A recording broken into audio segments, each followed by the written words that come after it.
Okay, here's one of the most important teachings from the Bible. The Quran, the Torah, the Vedas, all of them. It's literally the key to life, the secret to happiness. Most people completely miss it because it's right here in this verse. So pay attention. This is what it says. Love your neighbor as yourself. Now that sounds simple, right? It's like, who doesn't love themselves? But think about this for a second.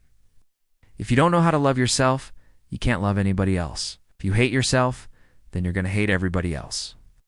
This is why it's so important to understand this concept of loving yourself, loving your neighbor as yourself. So let me ask you a question. Do you think you love yourself? Do you think you're a good person? Let me tell you something. You are not as good as you think you are. You are not as bad as you think you are. Okay? You're exactly as good as you think you are. If you think you're 10 out of 10, then you're wrong. There is number 10 out of 10. There is only the 0, which is like the nothingness, the void. And then there is the 11, which is the epitome of perfection. That's where God is. Okay? You're either closer to the 0 or you're closer to the 11. But here's the thing. The journey from the 0 to the 11 is exactly the same as the journey from the 11 to the 0.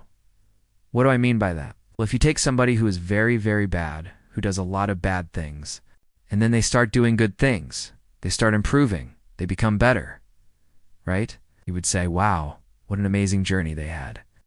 But what about the other person who starts off really good and then slowly starts to do bad things and do drugs and drink alcohol and do all these bad things and then get worse and worse and worse? That person's journey is exactly the same as the person who went from bad to good. It's just in the opposite direction. So the point is, you have to realize that the reason why you not as good as you think you are is because you think you better than others. And that's why you look down upon others. You judge others. You feel superior. But when you realize that you're actually worse than others because everybody's worse than you, because everybody's better than you, then you won't look down upon others. Then you will love others. You will treat others the way you want to be treated. And this is the secret to happiness, my friends. This is the secret to life. So may peace be upon you.